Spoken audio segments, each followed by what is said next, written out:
बिस्मिल्लाहिर्रहमानिर्रहीम, अस्सलाम वालेकुम, good morning and welcome to morning at home. सारे फीफा फैंस, फुटबॉल फैंस के लिए खुशखबरी कि ऑब्वियसली जो फीफा फैंस हैं उनको पता चल ही गया होगा कि कल रात को फीफा वर्ल्ड कप 2026 के फाइनल में जीत गए Spain. So Spain was the winner माशाल्लाह से, and they are the world cup champions of FIFA 2026। तो एंड ऑफ कोर्स यहाँ पे बहुत ज़्यादा क्रेडिट जो है वो यमाल को जाता है, जो उनके मेन प्लेयर्स थे जिनके ऊपर वो एक तरह से बैंक कर रहे थे। एंड ऑफ कोर्स जैसे कि आप जानते हैं, जब दूसरे एंड पे लायनल मेसी हों अर्जेंटीना से, तो ऑब्वियसली काफ़ी टेंशन का माहौल था। रात को 12 बजे मैच ने स्टार्ट होना था ऑन पीटीवी स्पोर्ट्स। मेरे बेटों ने भी देखा, मेरे हस्बैंड ने भी रात को देखा जाग के पूरे, बल्कि अगर मैं ये कहूँ कि पूरी दुनिया में देखा जा रहा था फीफा वर्ल्ड कप 2026, तो ये बात गलत नहीं होगी।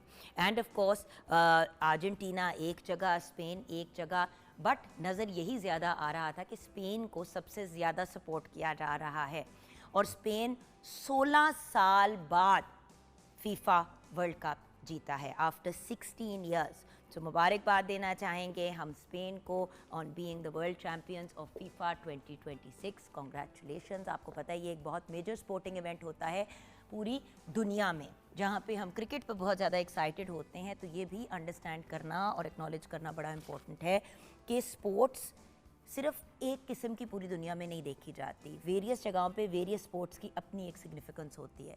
जैसे कि कुछ जगहों पे आइस हॉकी बहुत वैल्यू रखती है, कुछ जगहों पे फुटबॉल बहुत ज़्यादा इंपॉर्टेंस रखती है, कुछ जगहों पे क्रिकेट बहुत मैटर करती है। लेकिन अगर स्पेसिफिकली बात करें तो जो दो स्पोर्ट्स सबसे ज़्यादा, बल्कि तीन, एविडली देखी जाती हैं, वो मैं यही कहूँगी कि एक तो हमारा फीफा है, फिर अगर आप विंबलडन या टेनिस की बात करें, टेनिस के भी बहुत एविड फैंस हैं, एंड देन क्रिकेट।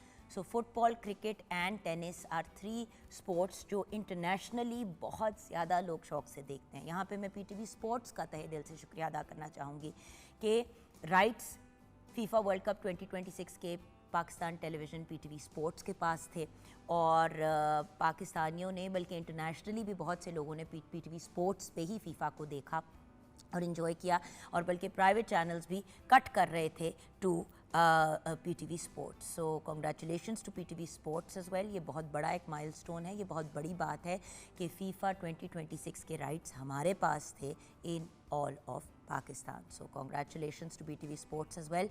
सक्सेसफुली ये मामला ख़त्म हुआ, and like I said, Spain और अर्जेंटीना का इतना सख्त मुकाबला था और इतना एक एक्साइटिंग मुकाबला था फॉर एवरीवन कि मतलब पूरी दुनिया जो है रात 12 बजे जागी हुई थी देखने के लिए। इवन वो लोग जो शायद फुटबॉल के उस तरह से फ़ैन भी नहीं थे, जिनको शायद फुटबॉल की इतनी सेंस भी नहीं थी।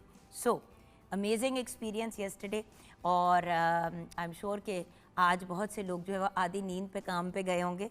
फॉर्चुनेटली स्कूल की छुट्टियां थी तो बच्चे तो सो ही रहे होंगे। अब बात करते हैं व्यूअर्स इम्पोर्टेंस ऑफ स्पोर्ट्स की। देखें, स्पोर्ट्स की, खेल की अहमियत तो हम कभी भी निगेट नहीं कर सकते। आज पाकिस्तान समेत दुनिया भर में इंटरनेशनल चेस डे मनाया जा रहा है, और इस दिन का इंतखाब की अगर बात करें तो वो 20 जुलाई 1924 में किया गया, पेरिस में, फ्रांस में। इंटरनेशनल चेस फेडरेशन FIDE की बुनियाद रखी गई थी, और FIDE दुनिया भर में चेस को ऑर्गेनाइज और प्रमोट करने वाली एक इंटरनेशनल गवर्निंग बॉडी है।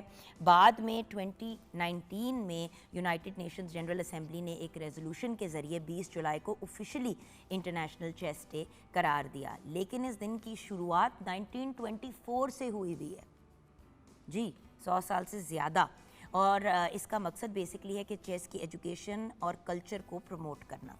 अब आप कहेंगे चेस ये किस किस्म का स्पोर्ट हुआ? व्यूअर्स, ये आपके दिमाग का, आपके माइंड का एक स्पोर्ट है। ये आपकी पेशेंस को भी टेस्ट करता है, आपकी इंटेलेक्ट को भी टेस्ट करता है, आपकी एनालिटिकल स्किल्स को भी टेस्ट करता है। इसी तरह व्यूअर्स, किसी भी स्पोर्ट की अगर आप बात करें तो स्पोर्ट कोई भी ऐसा नहीं है जो वेस्ट होता है या जिसको करने से आपका टाइम ज़ाया होता है। ये जो एक पहले की सोच होती थी, मेंटालिटी होती थी कि खेलोगे, कूदोगे, होगे ख़राब, पढ़ोगे, लिखोगे, बनोगे नवाब। व्यूअर्स आजकल नवाब बनने के लिए भी, यानी कि अगर आपने बहुत अमीर होना है, बहुत अच्छी जॉब पोजीशन सिक्योर करनी है, किसी अच्छी यूनिवर्सिटी में दाखला लेना है, तो इन सब चीज़ों के लिए viewers at the end of the day जो सबसे ज़्यादा चीज़ मैटर करती है वो ये है कि आपकी को करिकुलर की लिस्ट में क्या क्या चीज़ें आती हैं। क्या आपने सिर्फ स्कूल के ज़माने में स्कूल ही अटेंड किया? आपने क्या कोई एक्स्ट्रा चीज़ों के अंदर अपने आप को इन्वॉल्व नहीं किया? एक वक्त था जहाँ पे सिर्फ आपके ग्रेड्स या आपके मार्क्स कितने स्कूल में आते थे उसी पे आगे आपको यूनिवर्सिटीज़ में दाखिला मिलता था, और फिर यूनिवर्सिटीज़ के रिज़ल्ट्स और स्कूल के रिज़ल्ट्स को कंबाइन करके सीवीज़ पे लिखा जाता था और नौकरी इस बेस पे मिलती थी। लेकिन पूरी दुनिया समझ गई है कि कम्युनिकेशन स्किल्स, टीम वर्क, ये सारी चीज़ें बहुत मैटर करती हैं, और ये चीज़ें सिर्फ स्कूल जाके क्लासेस को और पढ़ाई की चीज़ों को अटेंड करने से हम नहीं सीखते। इसीलिए तो स्कूल्स पे अब जब किसी बच्चे को स्कूल में दाखिले के लिए भी स्कूल को सिलेक्ट भी किया जा रहा होता है तो सबसे पहले ये चीज़ देखी जाती है कि भाई वहाँ पे स्पोर्ट्स कितनी खेली जाती है, वहाँ पे और क्या क्या एक्टिविटीज़ होती हैं। अब और एक्टिविटीज़ से मुराद ये कि क्या डिबेटिंग कॉम्पिटिशन्स होते हैं, क्या इनका थिएटर क्लब है, क्या यहाँ पे नात कॉम्पिटिशन वगैरह होते हैं, इस किस्म की वेरियस और चीज़ें भी होती हैं। फिर जैसे कि बहुत से कॉम्पिटिशन्स होते हैं इंटर स्कूल के अंदर एंड इंटर कॉलेज के अंदर, जैसे कि मैथ्स के एग्ज़ाम, मैथ्स के बहुत से कॉम्पिटिशन्स होते हैं जिस तरह कैंगरू के होते हैं, फिर स्पेलिंग बीज होती हैं। सो बहुत सी चीज़ें अब आ गई हैं जो सिर्फ पढ़ाई से हट के भी हैं। सो ये अंडरस्टैंड करना ज़रूरी है कि अगर हमने अपने आप को एक मुकम्मल अकम्पलिश्ड इंसान की तरह आगे प्रेजेंट करना है तो किसी ना किसी स्पोर्ट्स, आप देखें आजकल बच्चों को पेरेंट्स से बात करते हैं तो कहते हैं किसी ना किसी खेल में इन्वॉल्व करना है और किसी ना किसी और एक्टिविटी में इन्वॉल्व करना है, चाहे वो म्यूज़िक हो, चाहे कोई गाना सीख रहे हों, हारमोनियम बजाना सीख रहे हों, गिटार बजाना सीख रहे हों, पियानो बजाना सीख रहे हों, अगर म्यूज़िकल इंस्ट्रूमेंट नहीं सीखनी तो फिज़िकली डांस सीख रहे हों, डिबेटिंग हो, वेरियस डिफरेंट अरीनाज हैं जिनके अंदर आपको लेके जाया जाता है कि भाई आपका सिर्फ कोई एक स्किल सेट ना हो जो है पढ़ाई लिखाई। सो व्यूअर्स, स्पोर्ट्स को और उसकी अहमियत को अंडरस्टैंड करना और ये भी अंडरस्टैंड करना कि अगर हम इन पाकिस्तान इंटरनेशनल प्लेटफॉर्म पे खेलना चाहते हैं, यानी कि इंटरनेशनली रिकग्नाइज भी होना चाहते हैं और इंटरनेशनली अपनी वैल्यू भी बनाना चाहते हैं दुनिया के अंदर, तो स्पोर्ट्स की दुनिया में भी अपना नाम बनाना बहुत ज़रूरी है। अरशद नदीम के बारे में हर बंदा बात करता है और कहता है कि वाह उन्होंने कितना, देखिए उस यंग मैन ने अपने हालात और अपने सर्कमस्टांसिस के बावजूद अपने आप को एक सर्टन स्टेज पे पहुंचाया। लेकिन अगर हम एक इंटरनेशनल लेवल पे अपने आप को एज स्पोर्ट्स पीपल रिकग्नाइज करवाना चाहते हैं तो स्कूल के लेवल पे स्पोर्ट्स के अंदर प्रॉपर फोकस और रुझान, और हर बच्चा जो है वो फिजिकल स्पोर्ट एज इन उछल कूद में नहीं इन्वॉल्व होता, तो चेस जैसा स्पोर्ट जो स्पोर्ट कंसिडर किया जाता है, ये कोई एक्टिविटी नहीं है, ये चेस एक स्पोर्ट है, उसकी एक फेडरेशन है। तो अगर किसी भी किस्म के स्पोर्ट के अंदर जाना है, अब जैसे कि बहुत से लोग जो है वो गोल्फर्स होते हैं, आप टाइगर वुड्स को देखें कि उसने पूरी दुनिया में कितना नाम कमाया एज अ गोल्फर, और एक वक्त था जहाँ पे गोल्फ को just as a leisure activity consider किया जाता था। आज गोल्फ एक इंटरनेशनल स्पोर्ट है और इंटरनेशनली इसको देखा जाता है। कल मेरे हस्बैंड शाम को गोल्फ का ही कोई मैच ख़त्म होते हुए देख रहे थे तो मैंने कहा आपने फीफा नहीं देखनी, कहता ये ख़त्म होगा, फिर वो को 9:30 बजे जाके वो गोल्फ का मैच ख़त्म हो, उसके बाद उन्होंने कहा कि भाई अब 12 बजे हम लोग फीफा देखेंगे। तो जो स्पोर्ट्स लवर्स होते हैं वो तो वेरियस स्पोर्ट्स देखते हैं। मेरे घर में जैसे मेरे हस्बैंड है फैसल, वो भी गोल्फ खेलते हैं, हमज़ा भी गोल्फ खेलते हैं, हसन और नूर भी गोल्फ सीख रहे हैं। तो जैसे फैमिलीज़ में भी कुछ ट्रेडिशंस चलते आते हैं, कुछ लोग पोलो खेलते हैं पाकिस्तान में, घोड़ों के ऊपर जो स्पोर्ट खेली जाती है। सो हॉकी हमारे मुल्क में एक बहुत ज़्यादा, हमारे नेशनल स्पोर्ट तो हॉकी ही है। देन क्रिकेट हर बच्चा बड़ा बुज़ुर्ग शौक से खेलता है। स्क्वॉश आप देखें, स्क्वॉश की दुनिया में पाकिस्तान ने कितना नाम कमाया इन द पास्ट, आज भी कमा सकते हैं। सो सिर्फ स्पोर्ट्स स्कूल कॉलेज के लेवल तक नहीं, बल्कि अगर हम इंटरनेशनल लेवल पे अपनी रिकग्निशन की बात करें एंड एज़ पाकिस्तानीज़ अपना नाम बनाना चाहिए इवन स्पोर्ट्स की दुनिया में, तो मौक़े अब कम नहीं हैं। सिर्फ बात यह है कि सिर्फ स्कूल्स पढ़ाई लिखाई नहीं, स्कूल्स और डिफरेंट इदारों में, और अगर आपके बच्चे ऐसे स्कूल या ऐसी यूनिवर्सिटी में हैं जहाँ पे ये चीज़ें नहीं इंक्लूडेड तो फिर या तो वो इंक्लूड होनी चाहिए, और अगर नहीं इंक्लूडेड तो फिर बाहर उन चीज़ों को करना चाहिए। अब जैसे गर्मियों में मैंने बच्चों को डांस क्लास में भी डाला, स्विमिंग भी वो कर रहे हैं, वो तो वैसे ही घर पे करते हैं। उसके अलावा नूर बानो जिम्नास्टिक्स कर रही है, हम हसन और नूर दोनों ने रोबोटिक्स की, और हसन जो है वो फुटबॉल के लिए जाते हैं, Noor was not interested in football. तो फिज़िकल एक्टिविटी भी रखी, इंटेलेक्चुअल एक्टिविटी भी रखी, डांस भी रखा दोनों के लिए, ताकि थोड़ी मज़ीद उछल कूद हो। व्यूअर्स, बच्चे टीवियों के सामने और स्क्रीन्स के सामने बैठ बैठ के घुस गए हैं, उनके दिमाग जो है वो वेस्ट होते चले जा रहे हैं। और जब तक आपकी मेंटल हेल्थ ठीक नहीं होगी, आपकी जहनी नशोनुमा सही नहीं होगी, तो जिस्मानी तौर पे आप काम कैसे करेंगे। और देखें, जो बच्चे स्पोर्ट्स और फिज़िकल एक्टिविटीज़ में इन्वॉल्व होते हैं उनकी स्कूल में भी कारकर्दगी बहुत बेहतर होती है। आइए शेफ़ फ़खरुन्निसा से उनका ओपिनियन लेते हैं आज के हमारे टॉपिक पे, अहमियत स्पोर्ट्स की। अस्सलाम वालेकुम। वालेकुम अस्सलाम, कैसे हैं आप? बिल्कुल ठीक फ़खरुन्निसा, आप ये बताइए कि आपकी नज़र में स्पोर्ट्स की क्या इंपॉर्टेंस, क्या वैल्यू है। जैसे when I was growing up, swimming, volleyball, badminton, ये 3 स्पोर्ट्स तो मैं खेलती थी। क्रिकेट जो है वो फ्रेंड्स वगैरह के साथ, उस वक्त लड़कियों का इतना क्रिकेट का या क्रिकेट टीम्स वगैरह स्कूल में नहीं होती थी, तो अपने फ्रेंड्स वगैरह के साथ में, जो हमारे नेबर्स वगैरह होते थे, कज़न्स वगैरह के साथ, या मामा के फ्रेंड्स के जो बच्चे उसी एज ग्रुप के, वही होता था कि सारे लड़के होते थे, उनमें एक मैं खेल रही होती थी छोटे होते हुए, क्योंकि अपॉर्चुनिटीज़ नहीं थी।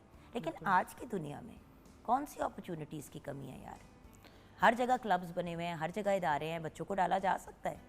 अब तो स्कूल्स बहुत ज़्यादा सपोर्ट करने लग गए हैं। हम, मुझे याद है कि हमारे टाइम पे स्कूल में एक वॉलीबॉल या फुटबॉल, बस ये 2-3 गेम्स की जाती थी।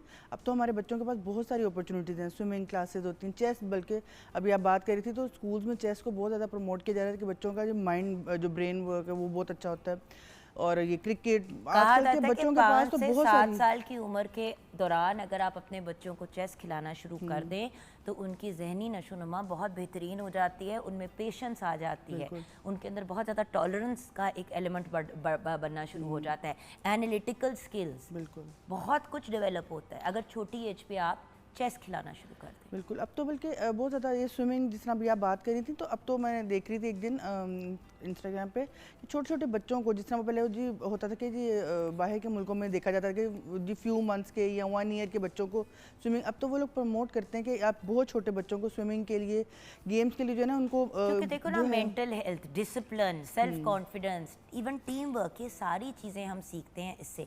हमारे इस वक्त सबसे बड़ा इशू ये है कि जान, हम लोग मोबाइल, टैब, स्क्रीन से बाहर निकल ही नहीं पा रहे। और बच्चे, बहुत से बच्चे जो है वो फुटबॉल खेलते हैं, लेकिन उनके पास वो फीफा, वो जो मतलब गेम जो फीफा की ऑनलाइन होती है वो उनके पास होती है, उसको खेलते हैं। आजकल बच्चों से स्पोर्ट्स का पूछो, क्रिकेट तक वो ऑनलाइन खेल रहे हैं। बिल्कुल फायदा, क्योंकि फिजिकल कुछ थोड़ा सा ये जो है हम लोगों ने ना अपने बच्चों को बिल्कुल, क्योंकि बच्चे भी आदी हो गए स्क्रीन टाइम के, उनको स्क्रीन टाइम मिलता है, उनको लगता है बस हम बाहर ना जाएं, गर्मी है जी। अब के बच्चों में टॉलरेंस नहीं है कि हम बाहर जाके, हमें, मुझे याद है सारा सारा दिन अम्मियाँ आके पकड़ पकड़ के लेके जाती थी कि बाहर से अंदर आ जाओ। गर्मी महसूस होती थी ना, में सर्दी महसूस होती थी, हमें बस ये होता था कि बाहर निकालो। हमने अपना ट्यूशन का टाइम या पढ़ाई का टाइम मुका लिया, अकेडमी का जो भी होता था, और बस ये फोकस होता था कि 2-3 घंटे में खेलने को मिल जाए। आजकल तो 15 मिनट के लिए भी बच्चों को बाहर निकलने के लिए कहो तो ऐसा उनका मुंह बन जाता है, गर्मी लग रही है, इरिटेट हो रहे हैं, मच्छर तंग कर रहे हैं, मक्खियाँ, ये सारा कुछ हमारे छोटे में भी होता था। बस वही बात है, इनमें टॉलरेंस अब नहीं है, पेशेंस नहीं है। मौसम तो वही, हालांकि कहते हैं कि जी बच्चों के अंदर तो ये गर्मी सर्दी का इतना रहता भी नहीं है, लेकिन हमारे बच्चे कुछ ज़्यादा ही स्पेशल चल रहे हैं और वो तो बिल्कुल गर्मी बर्दाश्त नहीं करते। लेकिन बीइंग अ पेरेंट हमें ना उनको प्रमोट करना चाहिए और थोड़ा सा खुद उनके साथ ज़रा, थोड़ा अपने आप को ज़रा बिजी, तो उनके साथ अच्छी हमारा टीम वर्क भी बनेगा, उनके साथ थोड़ा सा टाइम स्पेंड करने का भी मिलेगा। वक्तों में ना माँ बाप अगर बच्चों को पार्क लेके जाते थे तो उनके साथ खेलते भी थे। अब हम क्या करते हैं कि अगर बच्चों को पार्क में भी ले जाते हैं, मैंने इतनी माएँ देखी हैं जो अपने छोटे छोटे बच्चों को पार्क में लेके आती हैं और वो अपने फ़ोन पे होती हैं। बिल्कुल ऐसे ही है, बिल्कुल आप बिल्कुल सही कह रही हैं। बच्चा क्या कर रहा है, क्या नहीं कर रहा, कुछ नहीं पता। भाई आधे पौने घंटे के लिए तो नज़र रख लें कि क्या कर रहे हैं, फिर खुदा न खास्ता कोई ऐसा वैसा वाकया भी रूनमा हो जाता है कि फिर समझ नहीं आती है कि क्या करें।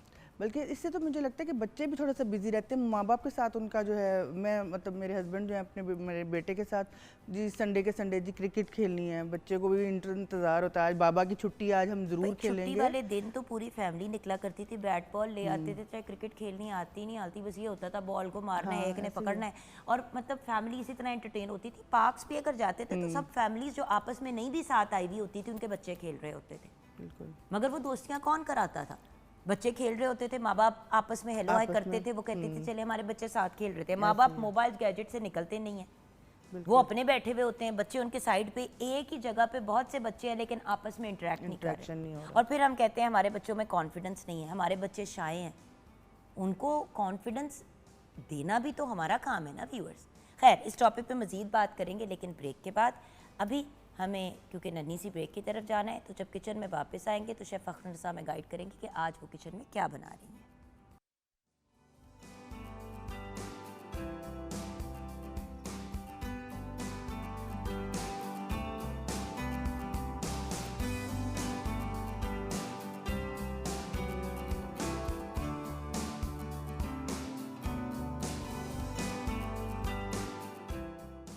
Welcome back from the break viewers. हम आ गए हैं किचन में, और किचन में आज क्या बन रहा है शेफ़ फ़ख्र? आज हम बना रहे हैं शाहजहानी राइस। थोड़ा सा ये देसी फ्यूजन में है, तो ज़रा नई डिश है, देखते हैं आज कैसी बनती है। बिल्कुल सही। तो मुझे ये बताइए कि मैंने कहाँ पे काम क्या स्टार्ट करना है?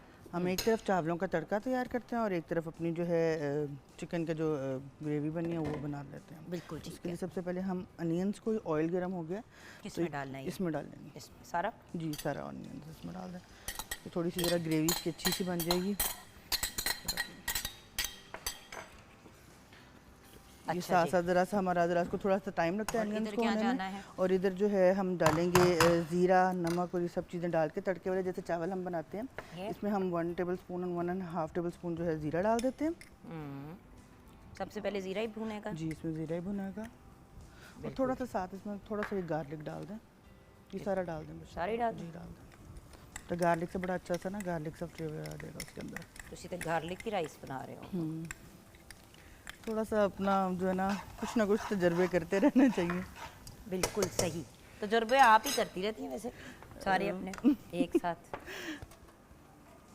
बिल्कुल। कुछ तो अच्छा बनेगा, नहीं बनेगा तो हम उसको नेक्स्ट टाइम अच्छे तरीके से कर लेंगे। अच्छा, नहीं तो ये हमने सारी एक्सपेरिमेंटें ऑन एयर के लिए रखी हैं? ये एक्सपेरिमेंट नहीं है, ये वैसे मैं घर पर बनाती हूँ और बहुत पसंद करते हैं मेरे घर वाले। तो देखते हैं आज बस इसको बेसिकली तड़का लगा के, बिल्कुल तड़का लगा के इसमें हम चिकन क्यूब डालेंगे, थोड़ा सा उससे चिकन का फ्लेवर बन जाएगा।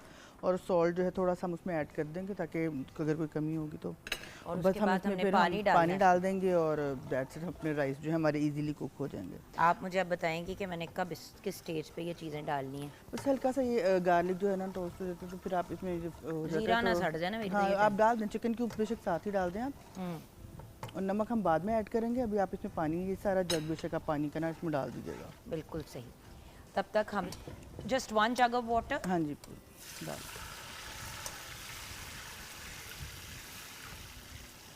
ये लीजिए हमारा। और मज़ीद पानी तो नहीं डालना है? नहीं, कुछ भी नहीं, ज़रूरत नहीं है। अगर ज़रूरत पड़ेगी तो लास्ट में हम इसमें चेक कर लेंगे। लेकिन अभी हमने चिकन का अपना वो जो राइस है उसका वो रेडी कर दिया। यहाँ हमने रेडी कर दिया। अब यहाँ पर हम जो है अपने जो है अनियन जो है उसको सौते करें, थोड़ा सा लाइट सा उसका कलर चेंज होगा तो हम इसमें जिंजर गार्लिक की पेस्ट डाल देंगे। और थोड़ा सा उसको फ्राई करने के बाद हम इसमें टमाटरों की पेस्ट डालेंगे। और जो है इसमें थोड़े से बेसिक से स्पाइसेस हैं, मैं आपके साथ रेसिपी भी शेयर कर देती हूँ। जिंजर गार्लिक पेस्ट देते हैं और तब तक आप अपने इंग्रेडिएंट्स बताएं। इंग्रेडिएंट्स मैं आपको शेयर कर देती हूँ। शाहजहानी राइस के लिए जो चावलों के लिए हमने चावल लिए हैं आधा किलो, ज़ीरा 1 खाने का चम्मच, चिकन क्यूब्स 2 अदद, लहसुन 1 चाय का चम्मच, नमक हस्बे ज़ायका, तेल चौथाई कप और जर्दे गरम चंद कतरे और पानी 750 ml। और ग्रेवी के लिए हमने लिया है चिकन आधा किलो, प्याज 2 अदद, अदरक लहसुन का पेस्ट 2 खाने का चम्मच, टमाटर 3 से 4 अदद, नमक हस्बे ज़ायका, सुरख मिर्च पाउडर 1 खाने का चम्मच, हल्दी आधा चाय का चम्मच, ज़ीरा आधा खाने का चम्मच, धनिया पाउडर 1.5 खाने का चम्मच, अजवाइन 1 चाय का चम्मच, तेल 7 से 8 खाने के चम्मच, हरा धनिया ऊपर गार्निश के लिए। और साथ इसके सर्व करने के लिए क्रिस्पी फ्राइज़ हमने जो है उसको फ्राई किया हुआ है। साथ हम इसके शिमला मिर्च जो है वो काट के लगाएंगे और टमाटर और हाफ फ्राई एग इस पर यूज़ होता है। और हरी मिर्च और उबले अंडे के साथ हम इसको गार्निश कर लेंगे। हाफ फ्राइड एग या half boiled egg? Half fry egg. अच्छा, तो दूसरा बॉइल्ड अंडा भी डलेगा? बॉयल अंडा भी आप डाल सकते हैं। तो मैं ये सिर्फ वेरिएशन बता रही हूँ कि जो है उसके ऊपर ना एक प्रेजेंटेशन के लिए भी और बहुत खूबसूरत लगता है कि आप राइस का वो साइड पर राइस बनाते हैं, सेंटर में ग्रेवी, उसके ऊपर जो एग जो है फ्राई हुआ हुआ हाफ वो आप रखें तो बड़ा ज़बरदस्त जो है ना इसकी प्रेजेंटेशन भी होती है और इसके साथ अंडा बहुत अच्छा लगता है। बिल्कुल सही। वैसे भी आई थिंक जिन लोगों को फ्राई एग नहीं पसंद वो बॉयल एग भी रख सकते हैं कि वो जो योक का वो जो कच्चापन होता है वो। अच्छा, इसके अंदर पानी में हमने नमक कितना और डालना था? ये नमक इसमें ना, क्योंकि चिकन क्यूब में भी नमक होता है तो इसमें हाफ टेबल स्पून आप नमक डाल दें। ठीक है, मैंने कहा मैं वो भी डाल के ना जी काम जो है वो अपना मुका दूँ। ठीक है। लास्ट में इसमें हम बिल्कुल दम से पहले इसमें जो है अपना जो फूड कलर है थोड़ा सा ऊपर, उससे ज़रा कलर और मज़ीद खूबसूरत हो जाएगा। तो बस हम सही, मैंने कहा मैं चिकन क्यूब को इसमें डिज़ोल्व कर दूं ताकि बिल्कुल जैसे ही इसको उबाला है तो हम अपने नेक्स्ट स्टेप की तरफ चले जाएं। अगर साइमल्टेनियसली काम करें ना, हाँ जी, तो देयर इज़ नो रीज़न कि आपकी चीज़ें टाइमली तैयार ना हो। तैयार ना हो। तो देखिए ना, जैसे मैंने ये फ्राइज़ पहले, क्योंकि इनको थोड़ा सा टाइम लगता है इनको फ्राई मैंने कर पहले इनको आप बिल्कुल जैसे ग्रेटर के साथ जो है इसको ग्रेट कर लें आलूओं को, इसको अच्छे से इसका वॉश कर लें ताकि इसका एक्स्ट्रा स्टार्च जो सारा निकल जाए, और इसको बाद में आप डीप फ्राई करें। जैसे आपको बाज़ार में मिलते हैं, आपको ख़रीदने की ज़रूरत नहीं, इतने फ्रेश ये घर पर ही तैयार हो जाते हैं। बिल्कुल। अच्छा, मुझे ये बताएं कि ग्रोइंग अप आप कौन सी स्पोर्ट्स एक्टिविटीज़ खेलती हैं? मैं क्रिकेट लवर थी। मुझे तो पता ही नहीं था कि मैं कोई लड़की भी हूँ कोई। मुझे लगता था मैं सिर्फ बाहर के लिए बनी हूँ। मैं सारा दिन गली के लड़कों के साथ, कज़न्स के साथ, तब इतना इशू नहीं आता था कि आप अपने जो है नेबर्स के बच्चों के साथ खेल रहे हैं, और ना पेरेंट्स को होता था हमारे घर ये में मुझे गिराज ना था बात काफ़ी बड़ा। बड़ी ही ऑड लगती है कि I grew up playing with the neighbours kids, हमसायों के बच्चे।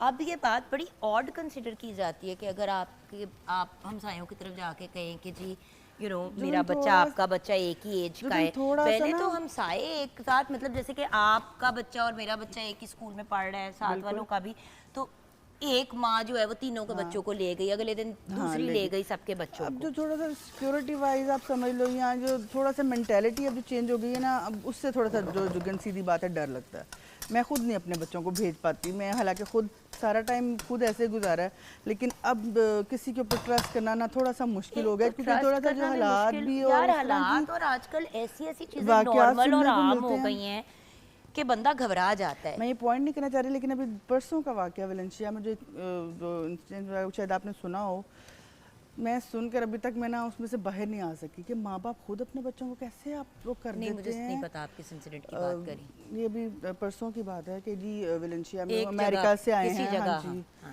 वो अमेरिका से आए हैं, फैमिली 15 दिन हुए उनको आए हुए। हाँ। तो अभी तक तो समझ नहीं आ रही कि फादर ने, माँ भी मर गई है, तीनों बच्चे भी मर गए हैं।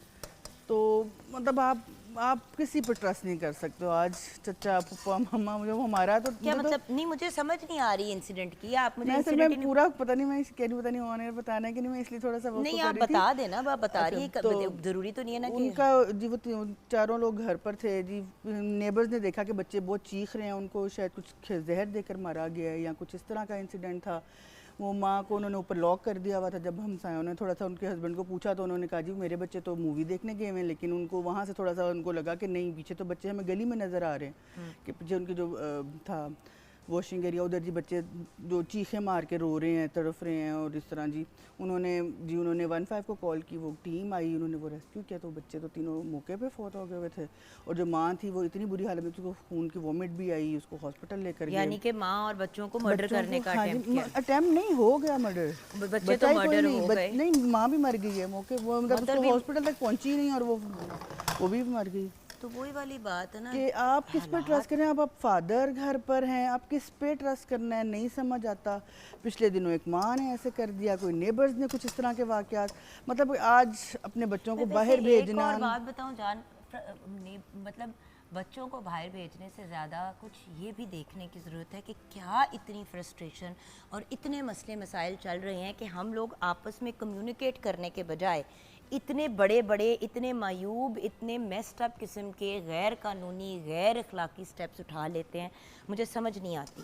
मैं तो उसी बात पे सख्ते में चली जाती थी जब लोग कहते थे कि हाँ जी ये फ़लाँ फैमिली है, इन्होंने अपने सारे बच्चे जो हैं वो नौकरियों पे लगाए हुए हैं, 8 साल का बच्चा, 6 साल का बच्चा, 9 साल का बच्चा। मगर जब आप वो सिचुएशंस को देखते थे तो आपको समझ आती थी कि भाई उनके घर में खाने पीने को छत तक नहीं थी, तो उन्होंने कहा बच्चों को काम पे।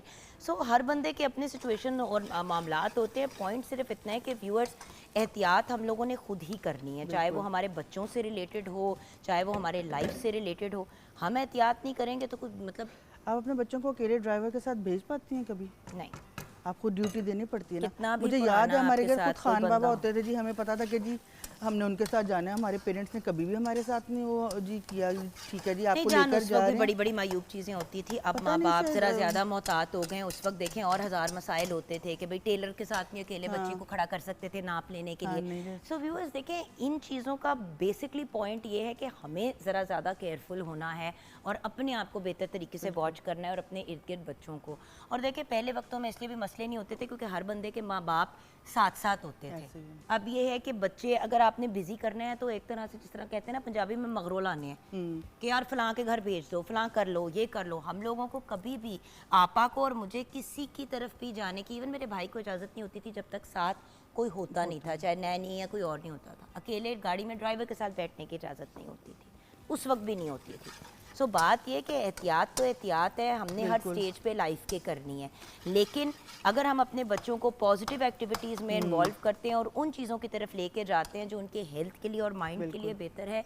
और देखें, गुड टच बैड टच, बच्चों को अपने तहफ़्फ़ुज़ के बारे में जानना और उनके बारे में इंफॉर्मेशन होना, ये भी एक बड़ी इंपॉर्टेंट चीज़ है जो आजकल की दुनिया में एक नेसेसिटी बन गई है। देखिए 24 घंटे आप अपने बच्चों के साथ पे खड़े नहीं हो सकते, 24 घंटे आप उनके पीछे पीछे नहीं भाग सकते।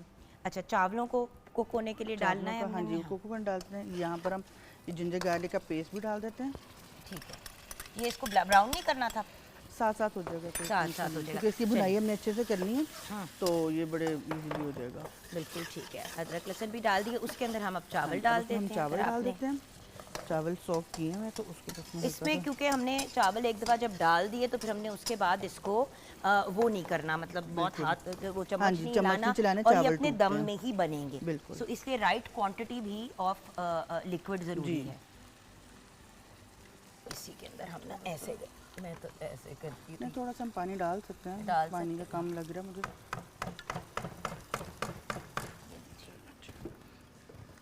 बिल्कुल सही है। ये देखिए यहाँ पे हमने अपने अदरक लहसुन को भी ब्राउन कर रहे हैं जी। साथ साथ हम, अब देखिए व्यूअर्स, प्याज को ब्राउन करना इज ईजियर जब वो इतनी छोटी ग्राउंड अप पेस्ट में नहीं होता। बिल्कुल। जब वो पेस्ट फॉर्म में होता है ना, उसको ब्राउन करने में थोड़ा सा टाइम लगता है। तो आप बस स्टेप्स बता दें, तब तक हम ब्रेक की तरफ चले हमने अब इसके बाद जो है अपने टमाटरों का जो पेस्ट बनाया हुआ है वो हम इसमें डाल देंगे। उसकी भी थोड़ी सी अच्छे से बुनाई करके साथ हम इसमें नमक, सोर्स मिर्च, हल्दी, सूखा धनिया, अजवाइन, ये सब चीज़ें ज़ीरा डालकर तो इसको जो है हम कंप्लीट कर लेंगे।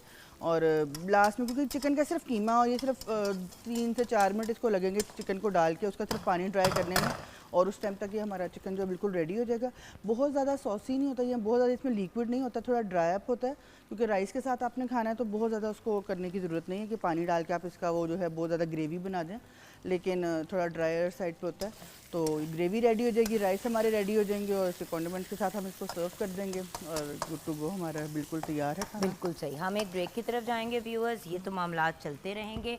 ब्रेक के बाद जब वापस आएंगे तो हमें न्यूट्रिशनिस्ट ज्वाइन करें कि उनसे सबसे दो, ऑफ कोर्स आज हम लोग आयरन की कमी, फौलाद की कमी जो बहुत सी ख़वातीन, मर्द, बहुत से लोग आजकल फेस कर रहे हैं, अनीमिया, तो लैक ऑफ आयरन या अनीमिया या आयरन की कमी से रिलेटेड हम बात करेंगे। लेकिन उससे पहले आज का जो हमारा टॉपिक है इम्पोर्टेंस ऑफ स्पोर्ट्स, तो खेल की importance nutritional point of view से क्या है। लोग हमेशा जब खेल की बात करते हैं तो स्पोर्ट्समैन या एथलीट की बात करते हैं, तो बच्चों के लिए, इवन एडल्ट्स के लिए खेल की, कोई स्पोर्ट खेलना कितना इंपॉर्टेंट है न्यूट्रिशनल पॉइंट ऑफ व्यू से, ब्रेक के बाद।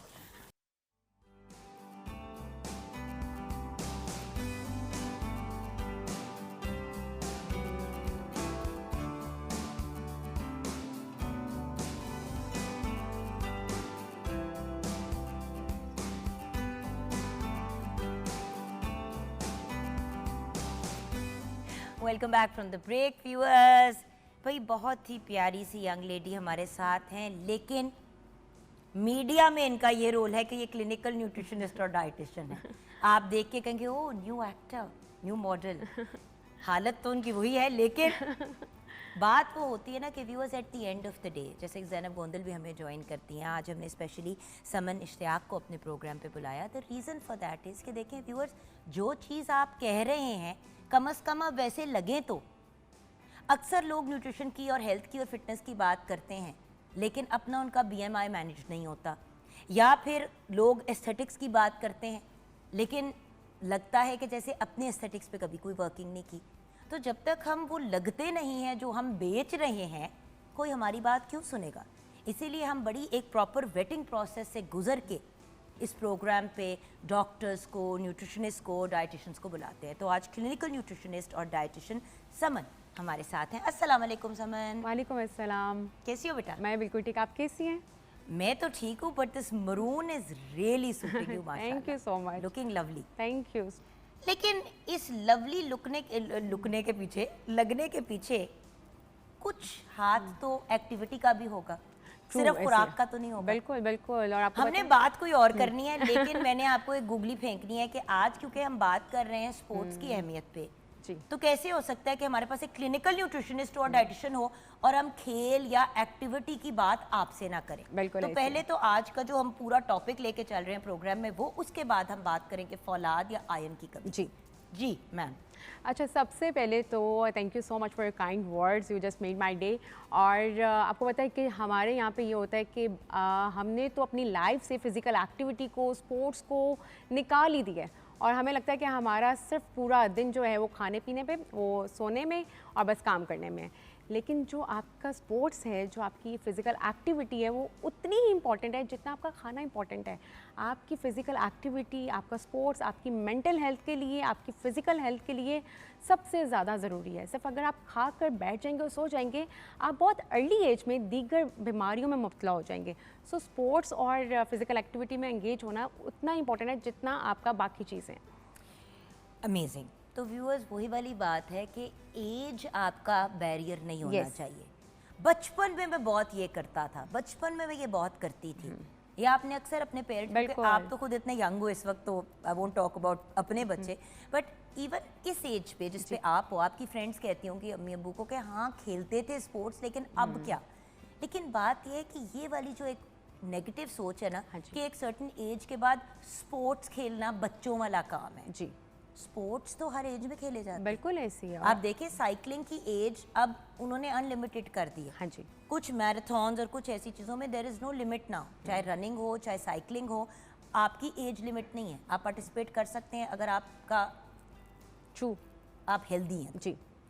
सो now tell me about iron deficiency. असल में आयरन की कमी या आयरन डिफिशिएंसी होती क्या है, मतलब क्या है इसका, और आयरन हमें चाहिए क्यों? आयरन तो एक मेटल होता है। जी, अच्छा, बेसिकली इस टाइम अगर आप देखें अकॉर्डिंग टू रिसर्चेस, हमारे यहाँ पे पाकिस्तान में 40% जो है ख़वातीन जो है वो आयरन की यानी कि खून की कमी का शिकार हैं। और वो क्यों है कि या तो आपका कोई मेटाबॉलिक डिसऑर्डर हो सकता है, या खुदा ना खास्ता आपको कोई हेल्थ इश्यूज़ हैं, थैलेसीमिया है, कैंसर है, जिसमें आपको खून की जो है वो डेफिशिएंसी हो रही है, आयरन की डेफिशिएंसी हो रही है, या फिर आप जो है आपको न्यूट्रिशनल डेफिशिएंसीज़ हैं। बेसिकली आयरन क्या होता है, ये एक मिनरल है जैसे आपने अभी बात की। अब ये होता ये है कि हमारी बॉडी में जो आपका आरबीसी होते हैं, रेड ब्लड सेल्स, उसमें एचबी सबसे इम्पॉर्टेंट जो है आपका एक एलिमेंट होता है जो कि आपकी बॉडी में ऑक्सीजन लेकर जाता है सारे पार्ट्स में। जब आपकी बॉडी में खून की कमी होती है वो एचबी ड्रॉप होता है। जैसे कि हमने देखा होगा कि हमने रूल आउट करना होता है जब हमारे पास नॉर्मली क्लिनिक में पेशेंट्स आते हैं, वो इसी शिकायत से आते हैं, इसी कंप्लेन से कि या तो थकावट बहुत ज़्यादा हो रही है, मूड स्विंग्स हैं, हेयर फॉल है और पिलाहट आपके चेहरे पे। लेकिन एक ऐसा केस भी होता है कि जब आप जाते हैं और हीमोग्लोबिन चेक करते हैं तो हीमोग्लोबिन आपका नॉर्मल होता है, उसमें फेरेटिन लेवल जो है वो एग्जैक्टली हो रहा होता है। बिकॉज़ मेरी बेटी का ये इशू हुआ था, हेयर फॉल, एलोपेशिया टोटैलिस हो गया स्पीड से, उसको ऑटो इम्यून ट्रिगर हो गया, समझ ही ना आए, छोटी सी बच्ची, अभी उसकी पहली सालगिरह भी नहीं हुई और बच्चे के बाल गुच्छों में निकले। हम लोग हैरान हो गए। डॉक्टर पे जब लेके गई तो इस डॉक्टर, उस डॉक्टर, हारून नबी, डॉक्टर अजीम जहांगीर, ऑब्वियसली के स्कैल्प है तो उसकी स्किन है तो बाल। आयरन चेक किया, आयरन 14.2। अब समझ नहीं आ रही कि बच्ची का आयरन लेवल तो बिल्कुल नॉर्मल है। उधर से फिर एक ऑटो इम्यून की डॉक्टर निगत मीर ने कहा कि बेटे आप इसका फेरेटिन चेक करवाएं। मैंने फेरेटिन चेक करवाया, फेरेटिन ना होने के बराबर। बिल्कुल ऐसे। अब कहने को सीबीसी कंप्लीट ब्लड की जो रिपोर्ट या पिक्चर होती है उसमें आ गया कि आपका तो आयरन नॉर्मल है। तो ये भी मेरी जान जरा क्लियर कर दो, उसके बाद आएंगे कि इसकी कमी में क्या होता है क्या नहीं। बिल्कुल ऐसी है। बेसिकली ये होता है कि अगर आपका लेट्स सपोज कि आपने सीबीसी करवाया है और उसमें आपका एचबी और रेड ब्लड सेल्स सारे नॉर्मल हैं, लेकिन आपका फिर भी वही सारे सिम्टम है कि आपकी पिलाहट है, आपकी लेथार्जी है, थकावट हो रही है, या फिर आप 8 से 10 कदम भी चलते हैं तो आपको सांस फूलना शुरू हो जाता है। सो फिर आपने रूल आउट करना है, आपने फेराटिन करवाना है, आपने फॉलिक एसिड का टेस्ट करवाना है, विटामिन B9 का, विटामिन B12 का, ये सारे डी का? यस, विटामिन डी का। हमें लगता है कि जो हमारा हेयर फॉल हो रहा है या थकावट हो रही है वो आपको विटामिन डी की डेफिशिएंसी है। सबसे ज़्यादा आपकी खून की, आयरन और की मेरी डेफिशिएंसी। जान, एक ये भी तो बात है कि हमें माशरे में इतनी आदत हो गई है ये कहने की कि यार ये तो एज फैक्टर की वजह से बिल्कुल होता है। ऐसे ही। अब एज फैक्टर कब शुरू होता है? जी, एज फैक्टर 35 पे तो नहीं शुरू हो सकता, बिल्कुल ऐसे ही। 40 पे भी नहीं शुरू हो सकता। बिल्कुल ऐसे ही। हार्मोनल चेंजेस अपनी जगह है, लेकिन फिर आप वो वाले हार्मोन चेक करते हैं। आजकल तो 25 मतलब 30 साल की बच्ची 25 के even छोटे बाल बच्चे। गिर रहे हैं, स्किन डल हो Yes. गई है, चलने फिरने की हिम्मत नहीं है, ब्लड टेस्ट कराओ, नॉर्मल। समझ बिल्कुल नहीं आ ऐसे। रही कि क्या हो रहा है बच्ची को। बिल्कुल ऐसी है। तो सबसे पहले रूल आउट करवाना ज़रूरी है और उसके बाद आपने देखना है कि आपकी बॉडी में किस चीज़ की डेफिशिएंसी है। और इसको आपने देखा होगा कि हम इस चीज़ों को नॉर्मली बहुत ही कंसीडर कर रहे होते हैं जब तक आपकी बॉडी में स्वेट। अच्छा, अब आयरन की डेफिशिएंसी से जिस्म में क्या हो रहा होता है, महसूस क्या हो रहा होता है, वो सेकंड बात है। जी, महसूस तो बाद में होना शुरू होता है। बिल्कुल बिल्कुल जिस्म में तमाशा शुरू हो चुका होता है। बिल्कुल तो ऐसे। पहले बताएं कि बॉडी में जब आपकी आयरन नहीं बन रहा या बन रहा है, अब्जॉर्ब नहीं हो रहा, ये दोनों केसेस बताएं होता क्या है, फिर बताइएगा महसूस क्या होता है, फिर हल की तरफ जाएंगे। देखिए, सबसे पहले तो ये है कि आपकी बॉडी में आपकी सारी चीज़ें नॉर्मल हैं, आयरन आप ले भी रहे हैं लेकिन वो एब्जॉर्ब नहीं हो रहा कुछ मेटाबॉलिक डिसऑर्डर की वजह से। अगर वो डिसऑर्ब नहीं हो रहा, सबसे पहला सिम्टम आएगा आपका सांस फूल रहा है, आपको सांस चढ़ना शुरू हो जाता है, आप थोड़े से भी कदम चलते हैं, आप ठंडे हो रहे होते हैं, आप फेंट हो रहे होते हैं और आपके चेहरे पे एक टाइम पे आकर आपकी बॉडी में चेंजेस आना। जैसे हमारी बॉडी में हम ये देखें तो हमारी नॉर्मल बॉडी है, लेकिन जो एनीमिक होते हैं उनकी येलो, पिलाहट, आंखें, स्किन, हर चीज़ जो है वो येलो नज़र आ रही होती है, जिसको हम मेडिकल में टर्म देते हैं कि पेल स्किन है, पेल जो है वो आंखें हो रही हैं। सो ये चीज़ें रूल आउट करना बहुत ज़रूरी है और ये आपका कंसल्टेंट, आपका मेडिकल हेल्थ प्रोफेशनल वही कर सकता है कि वो रूल आउट करे कि क्या आपकी रिपोर्ट्स के अकॉर्डिंगली आपको कोई प्रॉब्लम है या कोई हेल्थ इश्यूज़ हैं या किसी न्यूट्रिशन की, किसी एक न्यूट्रेंट की आपकी बॉडी में डेफिशिएंसी है। मसला पता है क्या है बेटे, सबसे पहले और सबसे पहला सोल्यूशन हर बंदे के पास ये होता है कि दर्द की गोली ले लो। बिल्कुल अब या लोग पैरासीटामोल ले लेते हैं या आइबुप्रोफेन चले जाते हैं या एस्प्रिन की तरफ चले जाते हैं। एस्प्रिन से व्यूअर्स आपकी ऑब्वियसली खून के अंदर जो है वो हो जाती है, ब्लड थिनर का काम करता है एस्प्रिन, अगर आप बिला वजह उसको इस्तेमाल करें। कुछ लोग दिन में 2-3 दफ़ा जो है पानी में घोल के एस्प्रिन ले रहे होते हैं, 2-3 दफ़ा दिन में। जैसे पहले वक्तों में बुजुर्ग करते थे कि मैंने पीड़ हो रही है तो मैंने सुकून मिल जाता है। आप प्रॉब्लम के ऊपर बैंडेज लगा रहे हैं, आप प्रॉब्लम को नहीं हल कर रहे।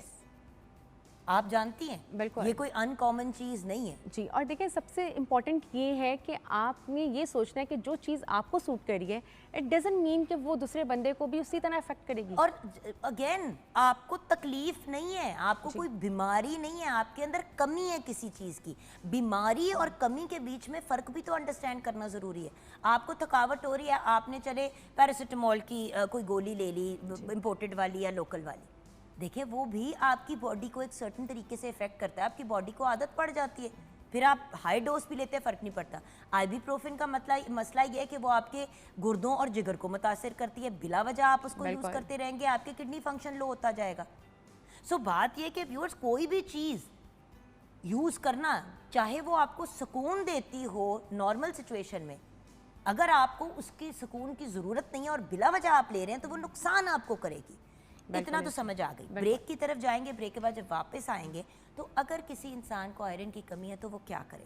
बहुत से लोग आयरन की गोली लेना तो शुरू करते हैं लेकिन 4-5 दिन बाद छोड़ देते हैं कि हमें कॉन्स्टिपेशन बहुत हो रही है, कब्ज़ हो रहा है उसकी वजह से। फिर बहुत से लोग जो हैं वो कहते हैं जी हम खुराक से ले लेंगे, लेकिन खुराक में भी वो गलत तरीके से या तो उसको कंज्यूम करते हैं या उसकी अब्जॉर्प्शन नहीं उनकी हो रही होती। तो ये सारी चीज़ें अब हमें डॉक्टर साहिबा गाइड करेंगी ब्रेक के बाद।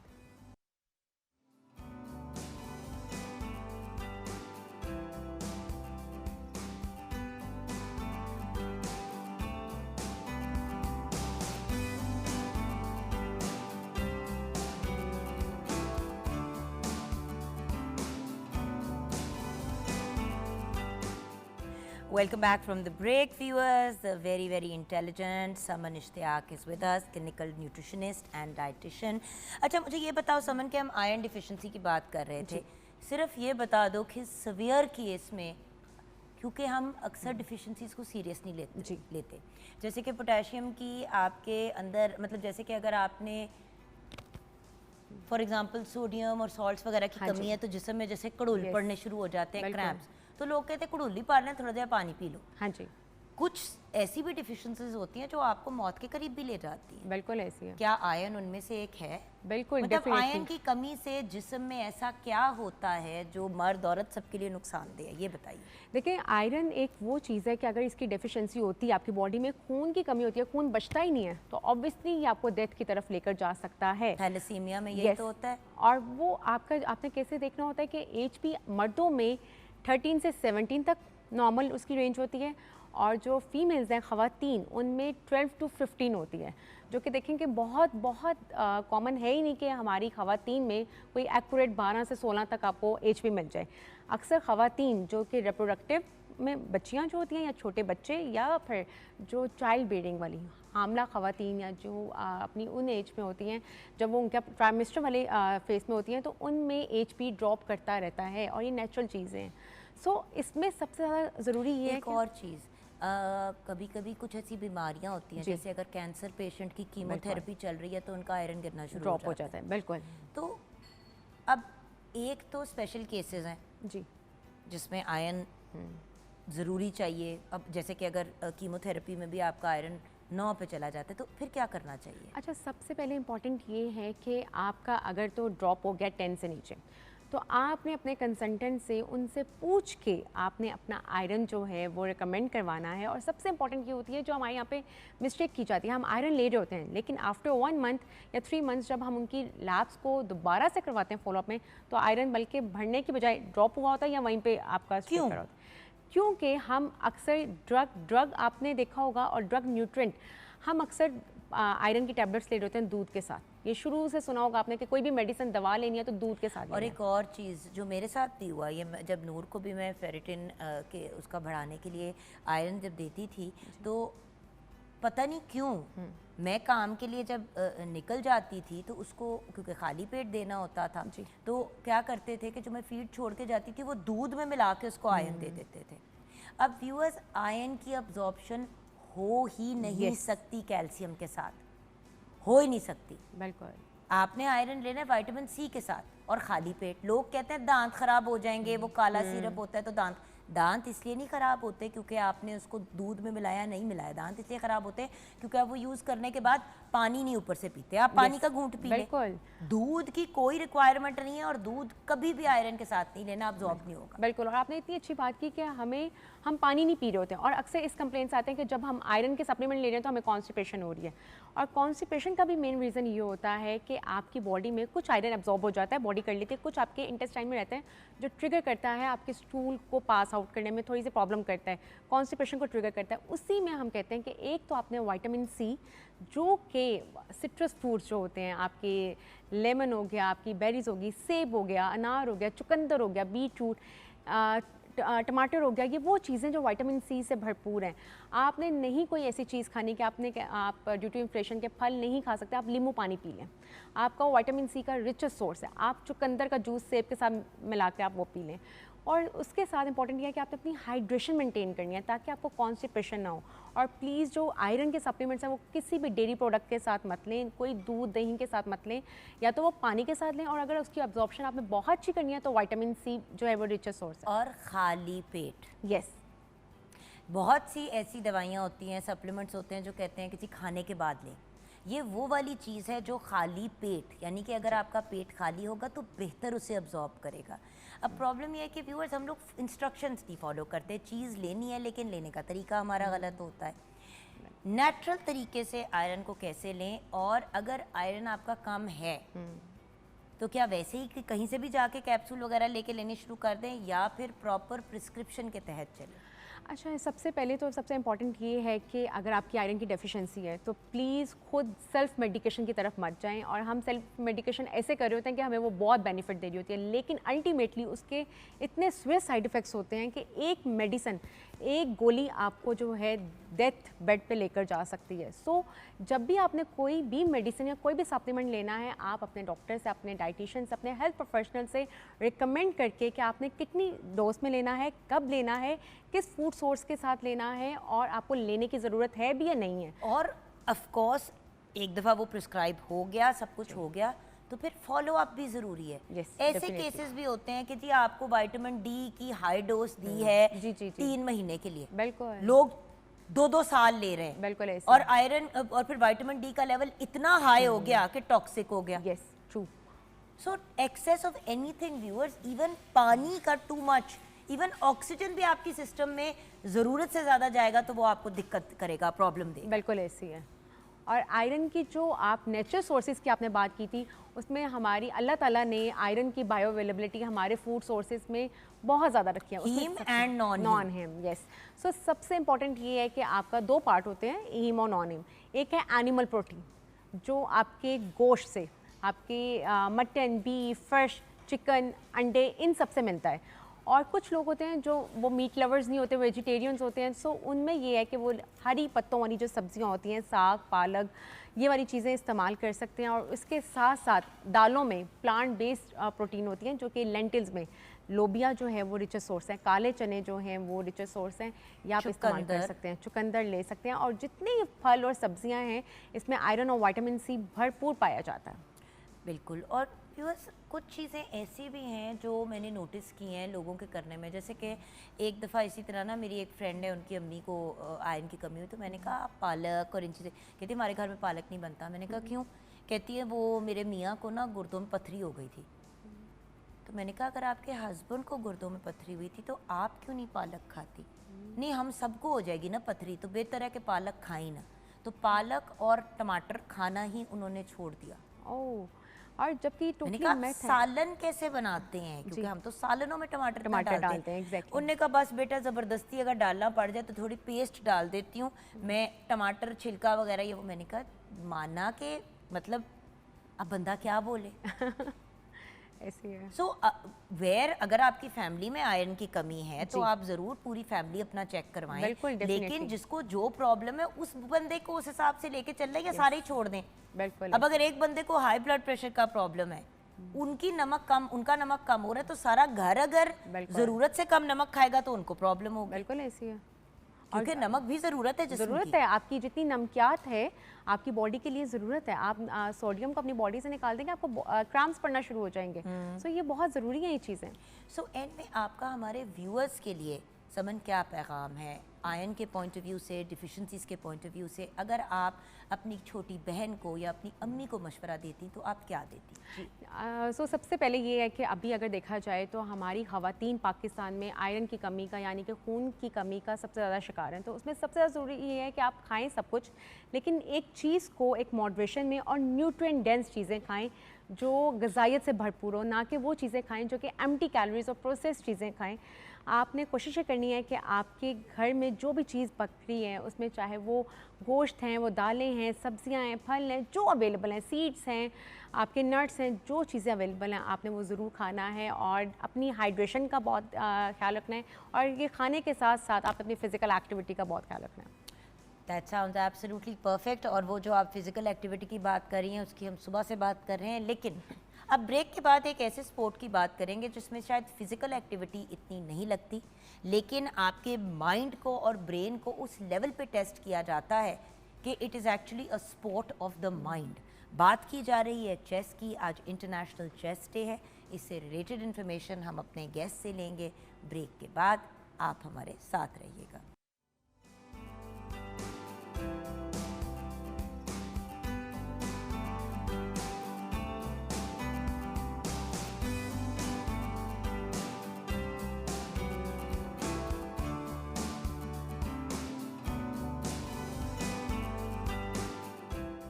Welcome back from the break viewers. आज इंटरनेशनल चेस डे मनाया जा रहा है पाकिस्तान भर में बल्कि पूरी दुनिया में, बल्कि पूरी दुनिया में तो शायद ज़्यादा जोश खरोश से मनाया जा रहा है और पाकिस्तान में भी ज़्यादा जोश खरोश से मनाना जाना चाहिए। और अगर आप सोचें तो इस दिन का कॉन्सेप्ट या इंतखाब 1924 से हुआ है।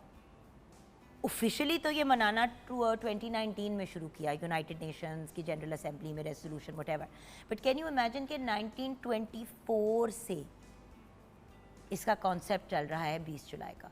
सो इस पे भी बात करेंगे, लेकिन जल्दी से किचन में एक नज़र डाल लेते हैं, क्योंकि जब बात शुरू हो जाएगी चेस की तो फिर खाने पीने में किसी का कोई इंटरेस्ट नहीं रहना। सो जल्दी से शेफ़ फ़खरुन्निसा बताइए क्या स्टेटस है। हमने शाहजहानी राइस अपने तैयार कर लिए हैं कि राइस भी बहुत ज़बरदस्त से रेडी हो गया और ग्रेवी भी साथ ही अपनी कॉन्डिमेंट्स के साथ आप इसको ट्राई करें, और आप चाहें तो इसके साथ रोटी भी इसको यूज़ कर सकते हैं। Thank you so much. अब शेफ़ फ़खरुन्निसा, आई वुड रेकमेंड कि आज जो गुफ्तगू होने जा रही है चेस से रिलेटेड वो आप भी सुनिएगा। मेरे ख्याल से हर पेरेंट के लिए आज की कॉन्वर्सेशन जो है वो बड़ी यूज़फुल होगी। मुझे पता है कि हर किसी का बच्चा चेस नहीं खेलता, लेकिन अगर हर बंदा अपने बच्चे को, जैसे हम कहते हैं ना कि स्विमिंग ज़रूर सिखानी चाहिए, तो अगर चेस खिलाना सिखा दे तो मैं आपको बताऊं ऑनेस्टली व्यूअर्स, आपके बच्चों की analytical thinking skills, focus, discipline इतना बेहतर हो जाए। बल्कि मैं क्या बात कर रही हूँ, 3 ब्रिलियंट लोग हमारे साथ हैं जो चेस के सबसे बड़े एडवोकेट्स हैं। हमारे साथ हैं secretary general chess federation of Pakistan Raja Gohar Iqbal. अस्सलाम वालेकुम। सलाम, कैसी हैं जुगन आप? बिल्कुल ठीक ठाक Raja Sahab. And then we have Mudassir Arif Sahab जो प्रेसिडेंट है Lahore chess association, and of course we all know him as a chess influencer as well. अस्सलाम वालेकुम। वालेकुम अस्सलाम, कैसी हैं आप? बिल्कुल ठीक ठाक। And then we have with us Fariha Siddique. अब आप नेशनल वुमेन चेस चैम्पियन हैं, सो एक चेस प्लेयर भी हैं, चैम्पियन भी हैं, एंड ऑफ कोर्स आपको पता है कि व्यूअर्स इम्पॉसिबल है कि हम मॉर्निंग एट होम पे अपनी फीमेल रिप्रेजेंटेशन ना रखें। अस्सलाम वालेकुम। वालेकुम सलाम। क्या हाल है जान? मैं बिल्कुल ठीक, आप बताएं। अल्लाह का शुक्र। अच्छा राजा साहब, आपसे ही गुफ्तगू का आगाज़ करते हैं, जबकि वहाँ जी तो चाह रहा था कि लेडीज़ फर्स्ट के तहत चले, but as per seniority we are going to start with you. मुझे ये बताइए कि हज़ारों किस्म के गेम्स होती हैं, स्पोर्ट्स होते हैं, और ये भी बता दीजिएगा कि बेचारे चेस को स्पोर्ट क्यों कहा जाता है, फिज़िकली तो खेला नहीं जाता। तो आज के दिन के बारे में आप तीनों की क्या राय है, और क्या इसको मनाना एक्चुअली इतना ज़रूरी है जितना आजकल बनना शुरू हो गया है? जी बहुत शुक्रिया जुगन। मैं तो ये कहूँगा कि वर्ल्ड चेस डे को सबसे ज़्यादा मनाया ही पाकिस्तान में जाना चाहिए, क्योंकि Pakistan is the birth place of chess है जी। 5000 साल पहले मोहनजोदारो में चेस खेली जाती थी, यहाँ बनी है, और इसके जो ट्रेसेस हैं वो मोहनजोदारो से मिले, जो फिर उसके बाद अंग्रेज़ दिल्ली से लेता हुआ उसको अपने इंग्लिस्तान के म्यूजियम्स में रखा हुआ है। सारी चीज़ें ले गए, सारा कुछ ले गए, सारा कुछ सारा ले गए, ऐने बड़े बड़े हीरे भी। तो ये जो चेस थी ये पाकिस्तान में जन्मी है, लेकिन पनपी यहाँ नहीं, दैट्स अनफॉर्चुनेट। और अब अगर हमने अपनी गेम को, अब मैं आपको एक और बात, बड़ी दिलचस्प बात बताता हूँ। आपने बहुत सी स्पोर्ट्स हैं जो पाकिस्तान में बहुत पॉपुलर हैं, फॉर एग्जांपल क्रिकेट है या हॉकी है, हमारी नेशनल गेम है, ये दोनों पाकिस्तान में नहीं जन्मी, जबकि चेस पाकिस्तान में जन्मी है। और ये हमारी कौमी खेल नहीं है, लेकिन कोई बात नहीं, हम इसे वो प्रोटोकॉल दे सकते हैं जो ये डिज़र्व करती है। और जैसा आपने अपने इंट्रो में बेहतरीन तरीके से स्टेट बताया, चैनल पे इंटरनेशनल चेस डे मना रहे हैं, अगर ना मना रहे होते और बाद में ये बात पता चलती तो कम से come on the state channel तो इस चीज को एक्नॉलेज करना चाहिए ना। और ये thank you for adding to our knowledge. Thank you very much Jugan. अब ये फैक्ट नोन होगा चेस की दुनिया में, लेकिन व्यूअर्स एज पाकिस्तानीज ये एक फ़ख्र की बात है कि ये हमारे यहाँ से एक चीज़ निकली। और उस ज़माने में जितने ब्रिलियंट इस इलाके के थिंकर्स होते थे, डॉक्टर्स होते थे, जिस किस्म की चीज़ें उस ज़माने की अब निकल रही हैं, जी हाँ, चेस खेलते थे तो इस लेवल की ब्रिलियंस थी ना। डेफिनेटली। देखिए, ये इंटरकनेक्टेड है। ब्रेनस्टॉर्मिंग आपने जब तक नहीं करेंगे, आपने बात की कि ये सपोर्ट कैसे है, तो भाई आपने, आपकी फिजिकल एक्टिविटी है तो आपका जो जहन है, दिमाग है, वो भी तो आपके जिस्म का हिस्सा है ना, उसको भी तो एक एक्सरसाइज चाहिए। तो आपके जहन की एक्सरसाइज क्या है? और मैं आपको एक चीज़ बताऊं कि आपके जितने भी टॉप के एथलीट्स हैं मुख्तलिफ स्पोर्ट्स के अंदर, they play chess just to improve their focus. और इसके अलावा एनालिटिकल उनके जो नॉलेज और उनके जो स्किल्स हैं उसको इम्प्रूव करने के लिए, इनके टेबल टेनिस के जो टॉप प्लेयर्स हैं, फुटबॉल के टॉप प्लेयर्स हैं, स्नूकर के, गोल्फ के टॉप प्लेयर्स हैं, दे प्ले चेस। इवन के मैं नाम लूँ अगर, शाहिद अफरीदी प्ले चेस, और उसने भी इसके ऊपर बात की है। आपको पता है कि व्यूअर्स, जो बच्चे न्यूरो डाइवर्जेंट होते हैं, जिनको ADHD होती है, एंड कुछ ऑटिस्टिक बच्चों में भी स्पेसिफिकली चेस खिलाया जाता है उनके उस स्टेज पे, जब बहुत छोटे, जब वो ग्रोइंग स्टेज होता है कि, और बड़े केसेस ऐसे हैं कि वो ऑटिज्म से ग्लोबल डेवलपमेंट डिले तक ही रहे और फुली ऑटिस्टिक नहीं हुए, बिकॉज उनको राइट टाइम पे इंटरवेंशन की विद चेस। बिल्कुल इसी तरह सो नफ्सियात के पॉइंट ऑफ व्यू से भी viewers, it's absolutely brilliant. Cognitive skills development के लिए पूरी दुनिया में सैकड़ों स्टडीज़ हो चुकी हैं कि चेस से बेहतर कोई ऐसी चीज़ नहीं है कि उनके कॉग्निटिव स्किल्स डेवलप हो सकें। और मैं तो ये चाहूँगा कि इस डिस्कशन के अंदर हमारे साथ इन्फ्लुएंसर जो मौजूद हैं, माशाल्लाह पब्लिक सर्वेंट भी हैं, हमारे यंग मैन जो है वो चेस इन्फ्लुएंसर हैं। मेरे ख्याल से पाकिस्तान के अब वाहिद चेस इन्फ्लुएंसर होंगे, या one of very few. Thank you. Right mother Raja साहब? साहब जी, एग्जैक्टली राजा साहब, ज़रा नवाजी के लिए बहुत शुक्रिया। तो जुगन, मैं चाहूँगा कि जो राजा साहब आपको बात बता रहे थे जी, इनका बिल्कुल कहना ठीक है कि जो चेस की असल में जन्मभूमि है वो यही ख़ित्ता बरसगीर है, क्योंकि जब 6वीं सदी ईस्वी में बरसगीर पर गुप्ता ख़ानदान की हुकूमत थी और राज था, तो वो एक्चुअली फेडअप हो चुके थे दूसरी स्पोर्ट्स खेलते हुए, और उन्होंने एक रियाजीदान को बोला कि मेरे लिए कोई ऐसी गेम आप इजाद करें जो मैंने पहली ना खेली हो। तो उस वक्त के एक बड़े मशहूर रियाजीदान थे सीसा, तो वो ही इस चेस के बानी समझे जाते हैं। बट अनफॉर्चुनेटली, जैसे इन्होंने बताया कि जन्मभूमि तो उसकी यही है और इधर से ही वो पैदा हुई, जन्मी, बट हम लोगों ने उसको ओन नहीं किया, उसकी परवरिश नहीं कर पाए, और इस तरह वो उधर चली गई। बस अब हमें जो आज के प्रोग्राम का मेन मकसद भी यही है कि हम आज चेस डे के ऊपर हम इसकी अहमियत को उजागर करें और लोगों को बताएं कि किस तरह चेस ना सिर्फ एज अ स्पोर्ट, ना सिर्फ एज अ गेम, बल्कि उनकी अमली ज़िंदगी में वो चेस को कहाँ कहाँ पे अप्लाई करके और वो इससे फ़ायदा हासिल कर सकते हैं। क्योंकि आम तासुर ये कहा जाता है कि यार इस गेम का फ़ायदा क्या है। तो मैं आज बताना चाहूँगा चेस डे के हवाले से कि देखें, ये बेसिकली एक, जब हुक्मरान, और इसको बादशाहों की गेम कहा गया है, वो इसलिए कि जब हुक्मरान अमन के दौर में जंग नहीं थे कर रहे होते, वो अस्करी हिकमत अमली से ज़रा थोड़ी सी फरागत हासिल कर लेते थे, तो वो उस अस्क्रियत में रहने के लिए इस गेम को खेलते अब थे। देखिए ना, बात क्या हो रही है स्किल डेवलपमेंट की, कि आपकी एक स्किल है, अब आपकी एनालिटिकल स्किल है। हर वक्त तो आप जंग के टाइम में नहीं होते, लेकिन जंग के टाइम पे, मौके पे हाजिर दिमागी, फ़ौरन डिसीजंस लेना, राइट डिसीजंस को लेना, उनको एक लम्हे में 10 चीज़ों को एनालाइज करना, ये आप कैसे सीखेंगे? तो इवन दो ये फरागत के वक्त में किया जाता था, लेकिन डेली बेसिस पे जिस तरह जिस्मानी वर्जिश की जाती थी, नेज़ाबंदी, वेरियस किस्म की चीज़ें की जाती थी, तो इसको भी प्रॉपर 1-1.5 घंटा, कुछ 4-4 घंटे का टाइम दिया जाता था एवरी डे। और स्पेशली जब बादशाहों के बच्चे, इवन बेटियों को, इवन दो एजुकेशन शायद उस लेवल पे बच्चियों को नहीं दी जाती थी उस ज़माने में बेसिक चीज़ें सिखाई जाती थी कि किस तरह अपनी चीज़ों को लेके चलना है, बट चेस तो ख़वातीन को भी खिलाई जाती थी ताकि वो भी बादशाह के साथ और विद द क्वीन खेल सके।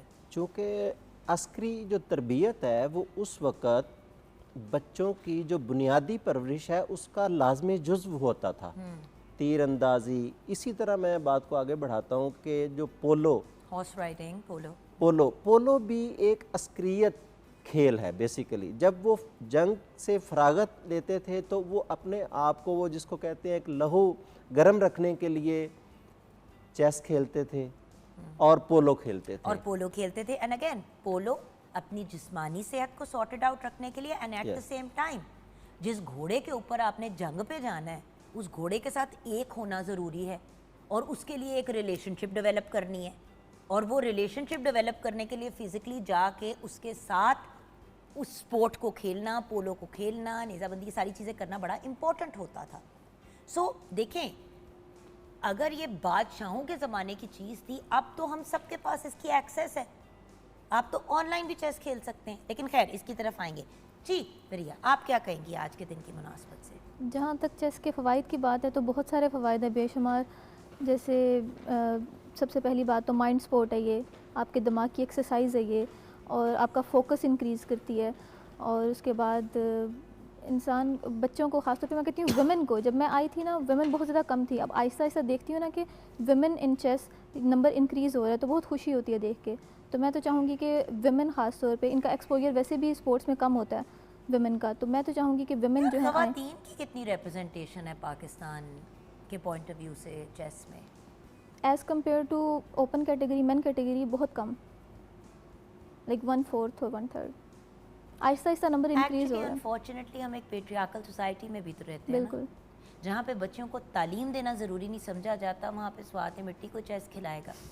जबकि मैं तो ये भी कहती हूँ कि व्यूअर्स अगर चलें तालीम नहीं दिला पाए, नहीं बच्ची को पढ़ा सके, तो लूडो की जगह चेस ही खिलाना सिखा दें। बिल्कुल देखिए दुरुस्त बच्चा छोटी उम्र पे 3, 4, 5 साल की उम्र पे बच्चे का दिमाग स्पंज की तरह होता है।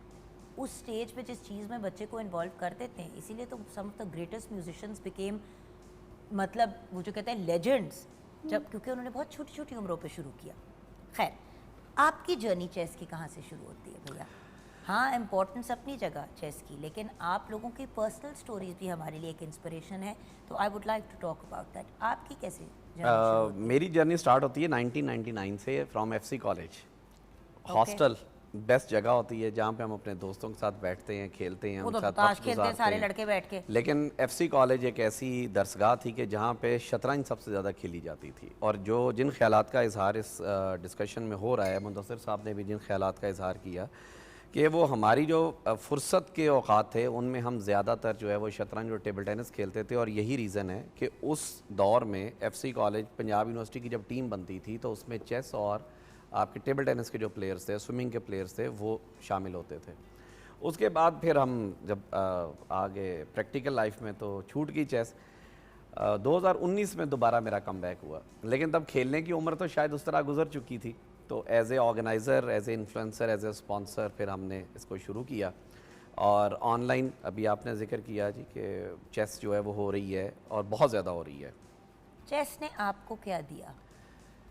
चेस ने मुझे वो ज़हनी सुकून दिया कि मुझे एक कुरान पाक की आयत थी, ततफ़क्करून, आप फ़िक्र करो, गौर करो। गौर और फ़िक्र करना सिखाना पड़ेगा आपको, आप खुद से नहीं आ जाएगा आपको। आपने, अल्लाह ताला की कुदरत हर चीज़ में मौजूद है, अगर आपके पास फोकस करने की, सोचने की स्किल्स ही डेवलप नहीं है, एक व्हाट यू ऐसी विल डू? दुनिया में जहाँ पे 8 सेकंड व्यूअर्स, एक वक्त होता था कि इसके ऊपर हम देखा करते थे कोई वीडियो या कोई चीज़, तो रिटेंशन टाइम होता था 7 मिनट, 12 मिनट, वो मिनट से बात आई सेकंड्स पे। अब क्या आपको पता है व्यूअर्स कि लोगों का रिटेंशन टाइम 8 सेकंड हो गया? तो जो बंदा 8 सेकंड से ज़्यादा किसी चीज़ पे फोकस नहीं कर सकता राजा साहब, उसने स्वाति मिट्टी ज़िंदगी में आगे जाके कुछ करना है। बिल्कुल दुरुस्त कह रहे हैं। और चेस एक ऐसी चीज़ है जो इस आपकी जो कमी आती जा रही है रिटेंशन टाइम के अंदर, उसके अंदर इम्प्रूवमेंट ला सकती है। सही। आपकी क्या स्टोरी है? आपका चेस की तरफ कैसे रुझान हुआ? एक्चुअली जुगन, मेरी कुछ बचपन की यादें इसके साथ में बसता है।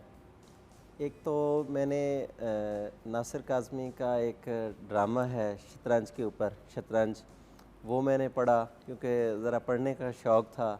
दूसरा, मेरे फादर के दोस्त थे, वो बड़े अच्छे चेस प्लेयर थे अच्छा। और शायर भी थे। माशाल्लाह। वो उनके बहुत एक बचपन के दोस्त थे, तो मैं जब भी उनके साथ उनके घर जाता तो वो बुक्स और वो चेस, उनके चेस के ऊपर बात होनी और वो चेस खेलते थे। तो ये मेरी बचपन की मेमोरी है और इसी से फिर मेरा भी रुझान उसकी तरफ हुआ। तो आहिस्ता आहिस्ता फिर चेस में दिलचस्पी बढ़ी। आहिस्ता आहिस्ता क्या, आप लाहौर के बेसिकली, लाहौर के चेस के पापा हैं आप basically, right? exactly. Lahore chess के पापा हैं आप। तो आप ये Exactly. बताएं कि टू बिकमिंग अ प्रेसिडेंट, वो भी तो कोई एक सफ़र रहा होगा आपका। जी, वो मेरी बस जो ज़ाती दिलचस्पी थी और जो मेरी काविशें थीं, बस उसी के अतराफ़ में समझ लें कि जो हमारी एसोसिएशन है उन्होंने मुझे इसके लिए मुंतखब किया। आपको चेस ने क्या दिया? अच्छा, मुझे चेस ने ये दिया है कि मैं ज़िंदगी, अमली ज़िंदगी के अंदर जो प्लानिंग है, जो मनसूबाबंदी है, मैं समझता हूँ कि जो इसका सबसे बेस्ट पार्ट है जो चेस आपको देती है वो ये है। और इसके साथ मैं बात को आगे बढ़ाता हूँ कि आज आजकल देखें जो एक स्क्रीन टाइमिंग का हमारे लिए एक बहुत इशू बन चुका है, चाहे वो छोटे हों चाहे वो बड़े हों, तो हम स्क्रीन टाइमिंग हमारा डे बाय डे इंक्रीज़ होता जा रहा है। तो ये कुछ ऐसी एक्टिविटीज़ हैं जिनको हम इस्तेमाल करके खेल के, स्पेशली मैं बच्चों के लिए कहना चाहूँगा कि बच्चे आजकल स्क्रीन टाइमिंग बच्चों का बहुत ज़्यादा हो चुका है। चलो बड़े होने के नाते हम तो कंट्रोल कर लेते हैं, बट ये है कि अगर बच्चों को इसकी तरफ रागिब किया जाए और इससे चेस तो आपको वो जो चले स्क्रीन पे जो सारा दिन स्टूपिड बकवास देखते रहते हैं, अगर चले, मैं पॉइंट ये है कि व्यूअर्स ये तो हम नहीं कर सकते कि बच्चों को स्क्रीन से ऑल टुगेदर हटा दें। एग्जैक्टली ये जरूर कर सकते हैं कि स्क्रीन के थ्रू उनके अंदर एक ऐसा इंटरेस्ट पैदा करें। अब देखिए ऑनलाइन चेस मैचेस भी होते हैं, 1000 किस्म की लोगों की एक्सेस हो चुकी है जी। मैं इसमें ऐड करता चलूँ, लेकिन चेस बोर्ड पे खेलने का अपना मजा है। एग्जैक्टली मैं आपको थोड़ा सा इसमें ऐड करता हूँ कि 2 वेबसाइट्स हैं जो सबसे बड़ी वेबसाइट्स हैं, एक chess.com है और एक leechess.com है। इन दोनों वेबसाइट्स के ऊपर पाकिस्तान के फ्लैग के साथ जो आईडीज़ मौजूद हैं, they are more than 6 million, 60 lakh से ज़्यादा आईडीज़ हैं। हम मान लेते हैं कि डबल उधर भी लोग हैं रजिस्टर्ड और इधर भी रजिस्टर्ड हैं, तो 3 मिलियन। हम ये भी मान लेते हैं कि आधे लोग इनएक्टिव हैं, तो इसका मतलब है कि 15 लाख लोग रह गए। 15 लाख लोग शतरंज खेल रहे हैं formally, and we are connecting them. अच्छा, बट वो एक ज़रा आगे की बात है, I am talk about that. But मेरा जो मेन पॉइंट है वो ये है कि देखें, अगर बच्चों को हमने वापस पॉजिटिव एटलीस्ट माइंड के पॉइंट ऑफ व्यू से एक्टिविटीज़ पे लाना है, एग्जैक्टली अब क्या करते हैं लोग, अपने बच्चों को ऑनलाइन फीफा की गेम खरीद देते हैं, वो उसको देखते हैं, फिर इवेंचुअली इनको कहते हैं बेटा फुटबॉल ज्वाइन करनी है। पहले ये होता था बंदे फिजिकली खेलते थे और ऑनलाइन किसी चीज़ में इंटरेस्ट होता था। सो आजकल की दुनिया में अगर हमने बच्चों को स्क्रीन पे रहने ही देना है तो स्क्रीन पे फिर वो एक्टिविटीज़ करा लें जो उनके माइंड को पॉजिटिविटी की तरफ लेके जाएगी। ऐसा ही है। बेतुकी रील्स यूट्यूब पे नॉनसेंस से 1000 Exactly. गुना बेहतर है कि आप उनको कोई एक पॉजिटिव एक्टिविटी की तरफ ले जाएं। हम ऐसा करते हैं, ब्रेक की तरफ जाएंगे, ब्रेक के बाद जब वापस आएंगे तो आपसे आपकी कहानी जानेंगे मैम, एंड देन आज जो हमारा पॉइंट है, आप हमारे व्यूअर्स को क्या कहना चाहते हैं, कैसे मोटिवेट करना चाहते हैं चेस की तरफ लाने के लिए, या फिर जो खेल रहे हैं उनको मज़ीद अपने आप को फॉर्मल सेटअप में लाने के लिए, ये सब होगा ब्रेक के बाद।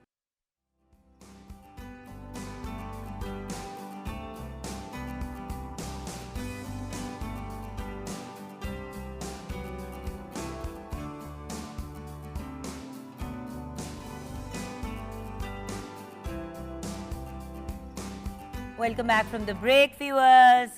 जैसे कि आप जानते हैं आज इंटरनेशनल चेस डे है और आज हम चेस को ट्रिब्यूट पेश कर रहे हैं। जब हज़ारों चीज़ों को ट्रिब्यूट पेश करते हैं तो वाई नॉट चेस, जो दिमाग के लिए एक बेहतरीन स्पोर्ट भी है और आपके माइंड को डेवलप करने के लिए, आपकी इंटेलेक्ट को डेवलप करने के लिए, इंटेलिजेंसिया को डेवलप करने के लिए एक बहुत बड़ा टूल है।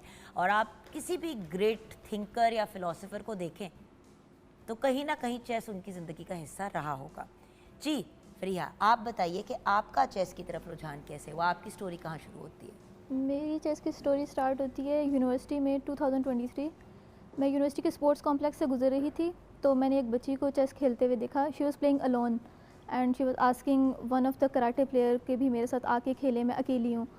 तो मैंने कहा कि मैंने उनको खुद ही कहा कि आप मुझे सिखाएं, I came to know about this game. मैंने कहा मुझे सिखाएं, इंटरेस्टिंग लग रही है तो मैं आपके साथ खेलती हूँ। That is where I started learning from Mashal Fatima. She was my first chess teacher and उसके बाद से बस फिर यूनिवर्सिटी की HEC की टीम बनी है, उसमें हम खेलने गए हैं and I lost a few games. बस उस हार ने थोड़ा सा मेरे अंदर वो पैदा कर दिया कि नहीं, मैंने इम्प्रूव करना है। तब से फिर वो एक स्टेज आता है ऑब्सेशन का स्टेज इस गेम के साथ, वो स्टार्ट हो गया। फिर उसके बाद इम्प्रूव करना शुरू की। तो बट ये जर्नी सिर्फ 3-4 साल पुरानी है, 3 साल पुरानी है, जी। 2023 राइट? जी अब देखें ना व्यूअर्स, कुछ लोगों में इतना नेचुरल एप्टीट्यूड होता है कि ये बच्ची अगर बचपन में इसको इस तरफ डाल दिया जाता, बिल्कुल छोटी उम्र पे, 4-5 साल की उम्र पे, तो आज ये इंटरनेशनल हमारी विनर होती। और नेशनल लेवल पे तो of course you are a winner and you are मैं तो कहती हूँ कि chess as early as possible बच्चों को सिखा देनी चाहिए। As early as possible. इस वक्त पाकिस्तान में क्या सिचुएशन है चेस की? पाकिस्तान में मैं जैसा अभी जिक्र कर रहा था, वेबसाइट्स का भी मैंने रेफरेंस दिया, तो more than 15 lakh chess players जो हैं वो खेल रहे हैं। और इतनी बड़ी तादाद में मेरा नहीं ख्याल किसी और स्पोर्ट के अंदर मास वाई क्रिकेट के कहीं पर फॉर्मली खेल रहे हैं। वी आर लकी इनफ कि हमारा जो नेटवर्क है ऑर्गेनाइजेशन का, जो सेटअप है, वो डिस्ट्रिक्ट लेवल तक गया हुआ है, और ये गया है पिछले 3 से 4 सालों के अंदर। पंजाब के हर डिस्ट्रिक्ट के अंदर, इसी तरह बलूचिस्तान के जो इम्पॉर्टेंट अजला हैं 9-10, उनमें KPK के 15 से 16 अजला के अंदर, सिंध के अंदर तकरीबन जो है वो तमाम अजला में, इस्लामाबाद के अंदर, तो ये ऑलरेडी हमारी वहाँ पे जो ऑर्गेनाइजेशंस हैं वो इस्टेब्लिश हो चुकी हैं, जो हमारी रीजनल या डिस्ट्रिक्ट की एसोसिएशंस हैं।